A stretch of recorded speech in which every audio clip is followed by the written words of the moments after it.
wish you a very warm welcome to the official opening of 111 Eagle Street, the latest world-class property development by the GPT Group. We're here to celebrate a spectacular building tonight, and if I could say, a glowing addition to the Brisbane skyline.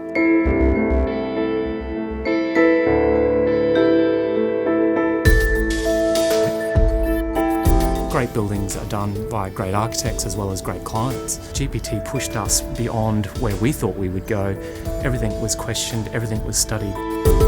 GPT, Cox Rayner, have provided me with this platform that you don't get many times in your life, and I'm not going to sort of make a mistake by missing this one. It's an incredible opportunity.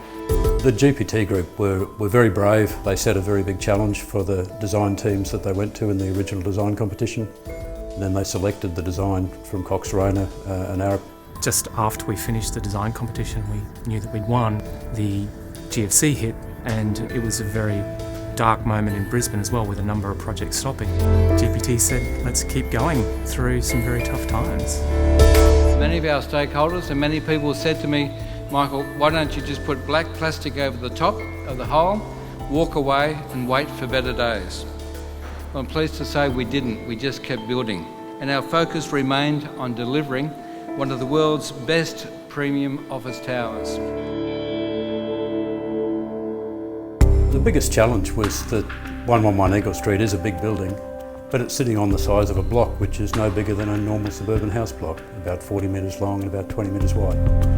It's a massive responsibility to build a building in this precinct.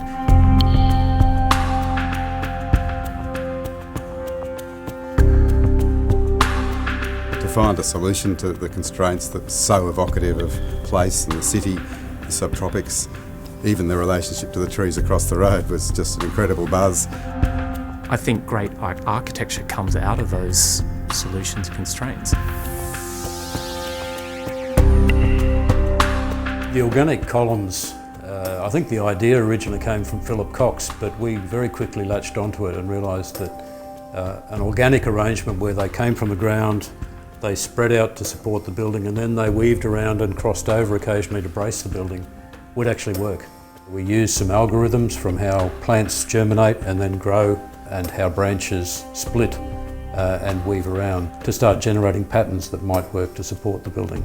And ultimately we found one that we liked. One of the really exciting moments was when the algorithm's name came through that Arups were using, and they could have used many different sorts of algorithm, but this one was called Growing Towards the Light, and it really summed up everything we were trying to do, both as a structure and the transparency.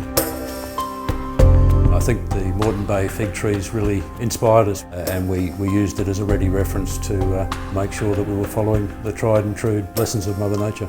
It's that sense of space and that the grandeur of having ceilings that are 16 metres high. It is hard to reproduce, and in that way it's a very unique building. A lot of buildings, people aiming for different star ratings, 6-star, 5-star, etc., and they can be often hidden things. What's really exciting about this building is it kind of looks like it responds to the environment. It does look like a tree, it feels organic.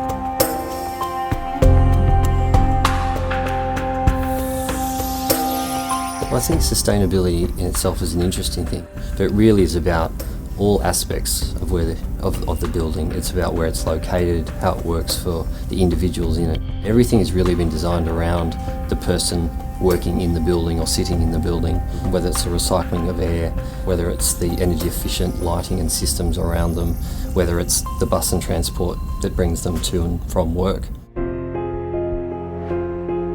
When the developer spoke to us about the building and the sustainability qualities of the building, it really resonated because sustainability is part of our business platform. Not only sustainability in terms of the environment, but sustainable personal relationships with our clients. The feedback we're getting from tenants, they're not just talking about, my place is efficient or whatever, they're really kind of loving the building. The columns sort of break up their spaces, make them more open, more transparent, and therefore far more collaborative than your conventional office building.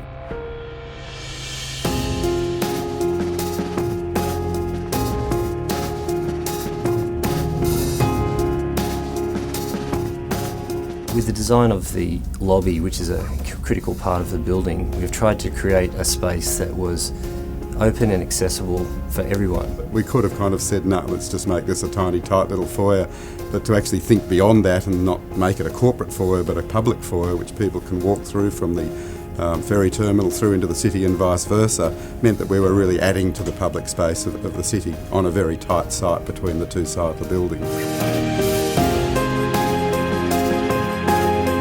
I feel great synergy with the building. As grand as it is, I think a lot of it's sort of understated, if there is such a thing as being this grand and understated. And I like to see my food is a lot like that. We describe it very simply, we present it very simply, but when you eat it, it's all about flavour. So it's really understated, but you get more than what you ever bargained for. And I think you get that in this building. We're very concerned that we make commercial buildings that are public buildings, not kind of just corporate things that only people with suits and ties can go in. My children came in here a couple of weeks ago, and the first time they'd seen it, and they gave me a hug and they said, "Dad, you have to be so proud of this." They're 20-year-olds. For them to see the beauty of the building and the beauty of the fit out, and that was a great feeling.